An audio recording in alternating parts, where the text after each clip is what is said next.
नमस्कार मित्रों,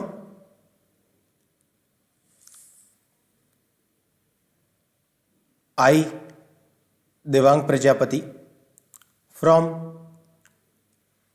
उपनिषद science academy Limkheda से। दोस्तों आज रोज हम स्टैंडर्ड 12th इंग्लिश मीडियम के अंदर जो एक नया चैप्टर स्टार्टअप किया हुआ है कि जिसका नाम है चैप्टर 9 कोऑर्डिनेट कंपाउंड्स,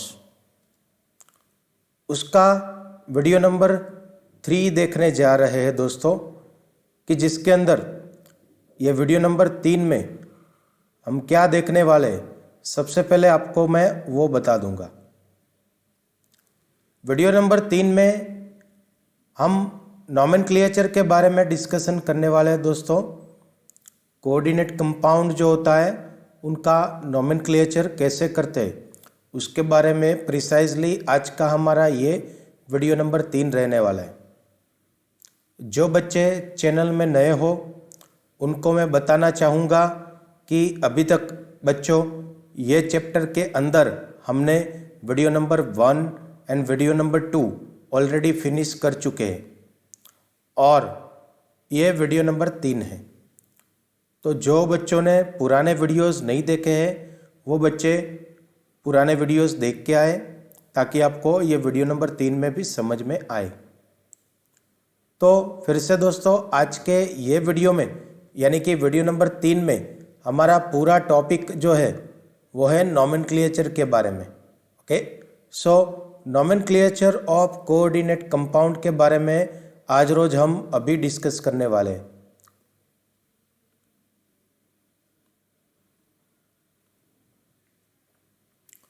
सो सबसे पहले नॉमेनक्लेचर क्या है वो सब देख लेते हैं। Nomenclature is an important coordination chemistry because of the need to have an unambiguous method of describing the formulas and writing the systematic names, particularly when dealing with the isomers। मतलब कि जब हम आइसोमर्स के साथ dealing करते हैं तब nomenclature का इम्पोर्टेंट ज़्यादा बढ़ जाता है। और जो नॉमेनक्लेचर करेंगे हम वो कैसा होना चाहिए, सिस्टमेटिक। ओके, ताकि किसी को कोई भी दिक्कत ना हो। Okay, throughout the world it should be the common. Okay, then the formulas and the names adopted for coordination entities are based on the recommendations of the International Union of Pure and Applied Chemistry। मतलब कि दोस्तों ये जो nomenclature की जो method है वो ऐसी वैसी कोई ऑर्गेनाइजेशन नहीं कर रही है। ये वेल नोन कि जो केमिस्ट्री में सबसे ऊपर की ऑर्गेनाइजेशन है जिसका नाम है IUPAC, that is international union of pure and applied chemistry. ये कमेटी जो है ये कमेटी मिलके पूरा जो नॉमेनक्लेचर है उनके रूल्स एंड रेगुलेशन के हिसाब से उनका सिस्टमेटिक नॉमेनक्लेचर हमें देने वाली है। Now, formulas of mononuclear coordination entity। Mononuclear के लिए यानी कि सिंगल मेटल आयन रहने वाला है। ओके, तो ऐसे कोऑर्डिनेशन एंटिटी का नॉमेनक्लेचर कैसे करें, तो उसमें उनके फॉर्मूला क्या है उसके बारे में हम सबसे पहले डिस्कशन करेंगे रूल के हिसाब से। So the formula of a compound is short hand tool. मतलब कि शॉर्ट में है ये जो फॉर्मूला हम लिखने वाले हैं, it should be the shorthand. Okay, use to provide. अभी देखो वो लिख लिया तो उसमें से कुछ बेसिक इंफॉर्मेशन हमें मिलनी चाहिए about the constitution of the compound, कि मतलब कि कंपाउंड किसका बना हुआ है, उनका कंसाइज एंड कन्वीनियंट मैनर क्या है, उनकी फॉर्मूला लिखना। जिसमें मोनो न्यूक्लियर कोऑर्डिनेशन एंटाइटी हो तो उसमें इसका मतलब क्या हुआ कि भाई सेंट्रल मेटल एटम जो रहने वाला है वो कैसा रहेगा, सिंगल, सिर्फ एक ही मेटल एटम सेंट्रली होने वाला है, इसलिए उसको हम मोनो न्यूक्लियर कोऑर्डिनेशन एंटाइटी बोलते हैं और उनके ही फॉर्मूला अभी हम लिखने वाले हैं। तो उनके लिए यानी कि मोनोन्यूक्लियर कोऑर्डिनेशन एंटाइटी के फॉर्मूला के कुछ रूल्स है जो कि IUPAC कमिटी ने रखे हुए हैं। तो क्या है ये रूल्स और कैसे फॉर्मूला बनाए जाते हैं, तो उसके लिए दोस्तों उनके रूल्स को हमें डिटेल में एक एक पढ़ना पड़ेगा। So let's get started. The first one, the central atom is listed first. Rule number 1 क्या है दोस्तों, जो सेंट्रल एटम रहने वाला है is listed first. Then rule number 2, the ligands are then listed in an alphabetical order. सबसे पहले central atom को लिस्ट कर डालना है, उसके बाद जो लिगेंड जुड़े हुए हो, जिसमें हमारी बात हो गई लिगेंड क्या है दोस्तों, लिगेंड नेगेटिव चार्ज होते हैं, न्यूट्रल चार्ज होते हैं या फिर कभी कभी पॉजिटिव चार्ज के भी होते हैं। तो ये लिगेंड को हमें अल्फ़ाबेटिकल ऑर्डर में करके लिस्ट आउट करना है रूल नंबर 2 में। The placement of a ligand in the list does not depend on it's charge. Alphabetical order में उसका चार्ज कोई मायने नहीं रखता है। रूल नंबर 1, सेंट्रल एटम को लिस्ट आउट करना है, उसके बाद लिगेंड को अल्फ़ाबेटिकल ऑर्डर में without seeing the charge list out करना है। ओके, तो ये तो था दोस्तों rule number 2। Now rule number 3,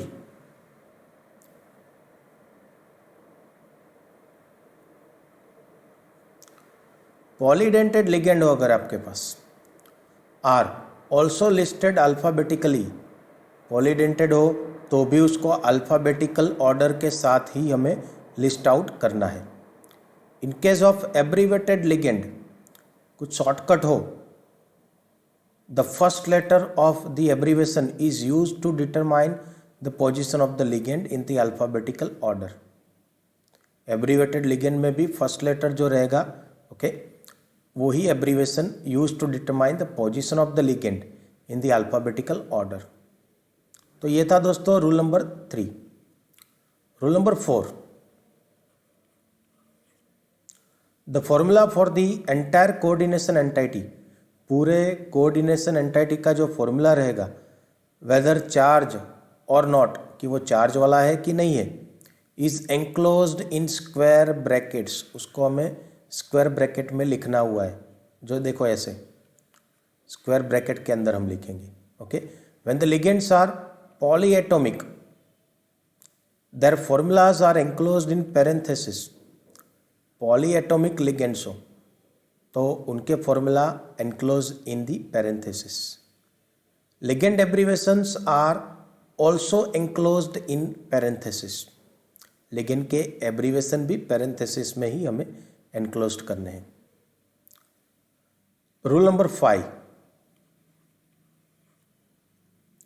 there should be no space between the ligands and the metal within the coordination sphere। कहीं पे स्पेस नहीं रखनी है बीच में, किसके बीच में, लिगेंड हो या फिर मेटल आयन हो, उसके बीच में कहीं पे भी स्क्वायर ब्रैकेट के अंदर स्पेस नहीं छोड़नी है। Okay,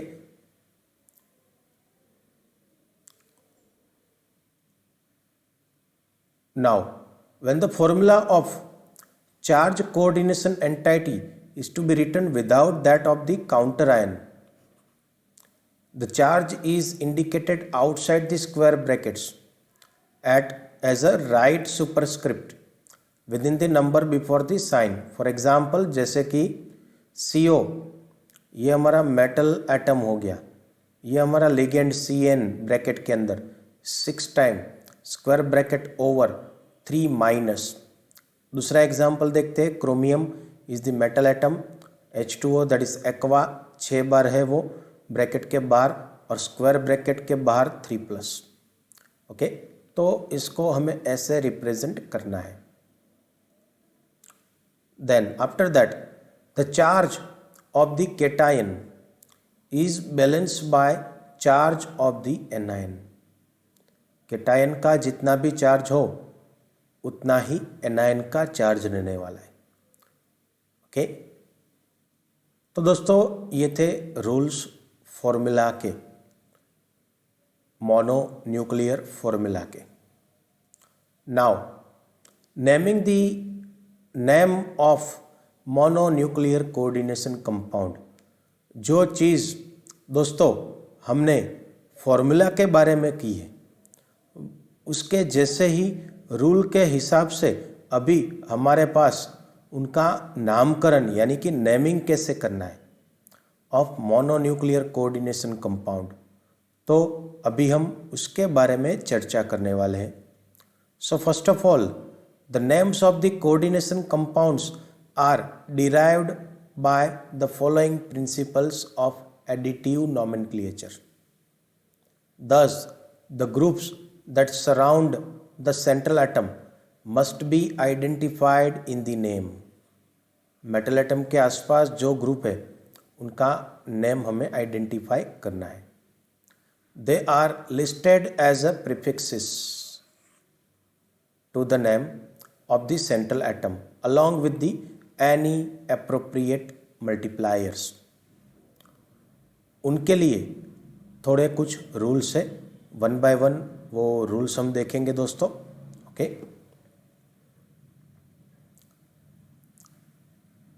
so the first one,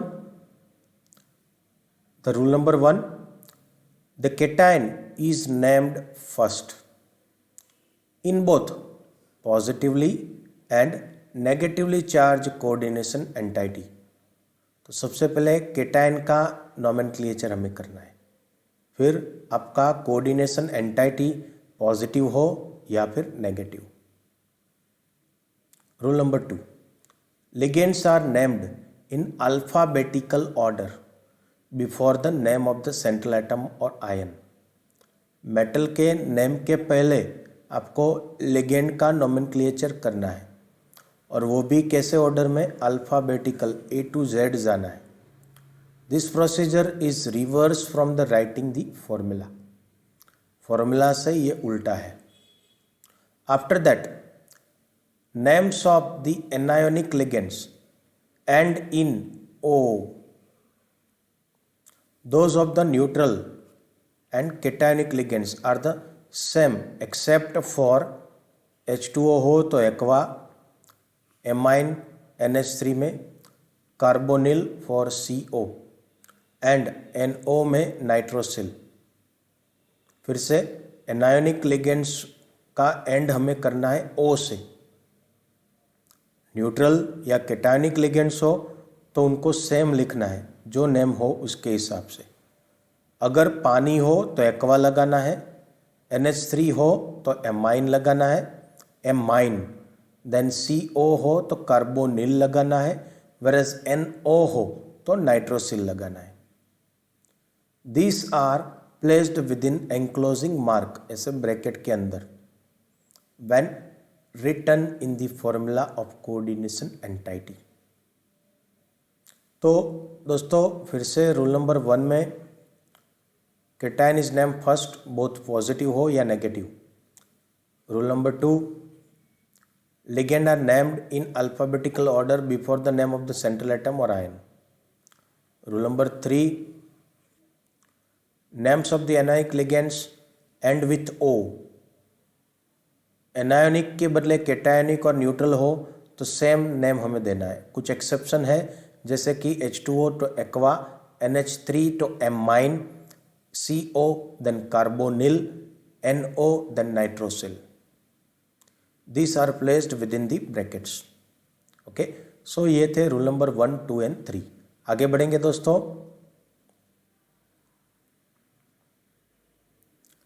yes, rule number 4. Prefixes mono, di, tri, etc.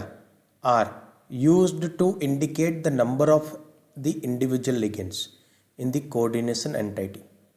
Mono, di, tri इस्तेमाल करने हैं. Okay. When the names of the ligand include a numerical prefix, then the terms like 2 बार हो तो 20 लगाना है, 3 बार हो तो 30 लगाना है, 4 बार हो तो टेट्राकीस लगाना है. Okay. Ligand to which they refer being placed in parenthesis. For example, हमारे पास NiCl2 inside the bracket PPH3 twice square bracket is over is named as. कैसे nomenclature करेंगे? तो देखो, डाइक्लोराइडो बिस 2 टाइम्स है इसलिए.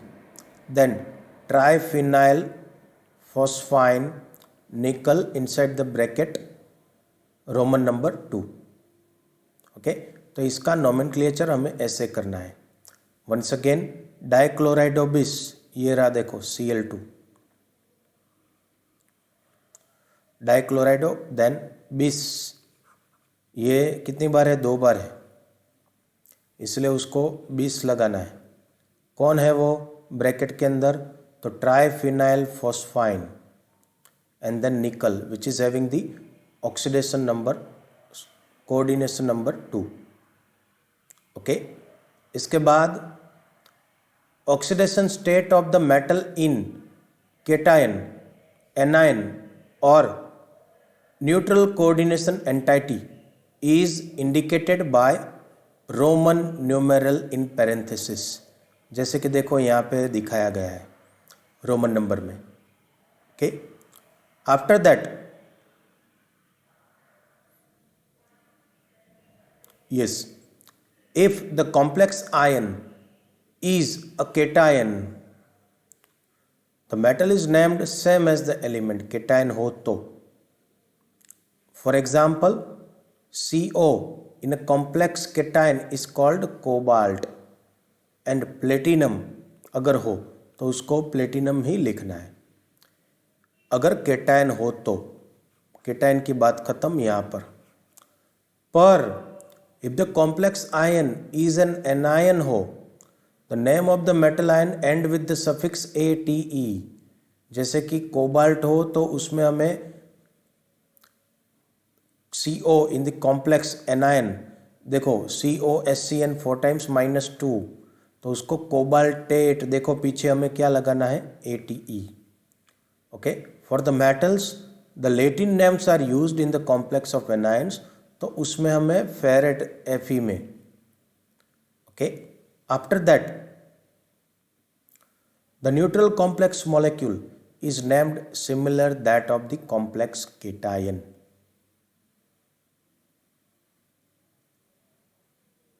नाउ कुछ एग्जाम्पल देखेंगे दोस्तों हम.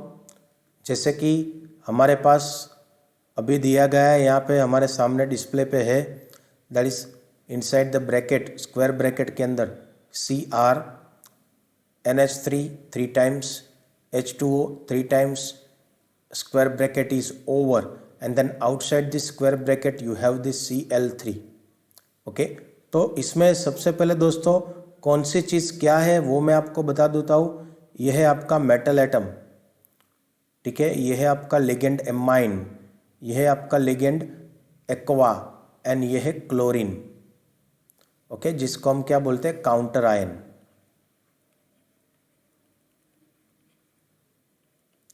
क्योंकि वो ब्रैकेट के बाहर है. तो इसका नोमेनक्लेचर हम कैसे करेंगे? So the name of this, देखो 3 बार क्या है? Amine. So tri amine, alphabetical order में tri amine, then tri aqua, tri amine, then tri aqua, okay, metal atom कौन है? क्रोमियम, कि जिसका ऑक्सीडेशन नंबर कोऑर्डिनेशन नंबर रहेगा 3, तो उसको रोमन नंबर में 3 लिखा हुआ है. And then chloride. Okay, so once again chromium is the metal atom. NH3 and H2O, this both are the ligand, okay, in which NH3 is called amine, which is 3 times, so that's why we have written triamine, then triaqua chromium 3 chloride. Okay, we have the second example. और एक दूसरा example लेते दोस्तों. Square bracket के अंदर CO, then NH2, CH2, CH2, NH2, that is EN, ethylene diamine, या फिर उसको आप इथेन 1,2 डाइएमाइन भी बोल सकते हो. स्क्वायर ब्रैकेट उसके बाद 3 and then square bracket is getting over 2 times SO4 thrice. इसका नोमेनक्लेचर कैसे करेंगे? तो इसके अंदर हमारे पास यह है कोबाल्ट, जो कि हमारा मेटल एटम है. ओके, तो और स्क्वायर ब्रैकेट के बाहर हमारे पास काउंटर आयन में SO4 है, तो उसका नोमेनक्लेचर हम करेंगे ट्रेस इथेन 1,2 डाइएमाइन. ये रहा हमारा इथेन 1,2 डाइएमाइन. वो कितनी बार है? 3 बार. That's why we have written tris ethane 1,2 diamine. उसको शॉर्ट में आप EN भी लिख सकते हो, स्क्वायर ब्रैकेट जैसे स्मॉल ब्रैकेट में. Okay, then the metal atom is the cobalt. Coordination number उसका है 3. एंड देन काउंटर आयन हमारा है SO4, that is sulphate. Once again tris ethane 1,2 diamine, cobalt 3 sulphate. तो ये था दूसरा एग्जाम्पल. चलिए दोस्तों लेते हैं तीसरा example. AgNH3 2 times, then AgCN 2 times is named as. इसको हम नोमेनक्लेचर कैसे करेंगे? तो सबसे पहले डाइएमाइन 2 बार है, सो डाई कौन है? NH3, so it is amine. And then Ag मतलब silver 1. Okay, whereas over here if you see, that is dicyanide argentate. Okay, argentate, and 1 is the coordination number of it. Okay, यहाँ पे ligand हमारा neutral है NH3, whereas cyanide जो है cyanido which is the negative ion -1. That's why यहाँ पे Ag का हमने अर्जेंटेट किया है, वैराज ये न्यूट्रल में हमने सिल्वर ही लिखा हुआ है. ओके, तो ये थे दोस्तों नोमेनक्लेचर. वीडियो पसंद आया हो तो वीडियो को लाइक करना मत भूलिएगा दोस्तों. दूसरी बात, हमने ये चैप्टर में 1, 2 और 3 ये वीडियो के साथ टोटल 3 वीडियो किए हैं. जो बच्चे चैनल में नए हो, चैनल को सब्सक्राइब जरूर से कर देना दोस्तों, ताकि आपको नए वीडियो की नोटिफिकेशन मिलती रहे. दूसरी बात, मेरा एक टेलीग्राम चैनल भी है, जिसमें अगर आपको ज्वाइन होना हो तो ये वीडियो के नीचे टेलीग्राम चैनल में ज्वाइन होने की लिंक भी आपको दी जाएगी, तो आप वहाँ से भी ज्वाइन हो सकते हो. कुछ भी डाउट हो ये वीडियो में, नोमेनक्लेचर में, कहीं पे भी, तो आप कमेंट बॉक्स में जाके कमेंट कर सकते हो दोस्तों. That's all. Thank you.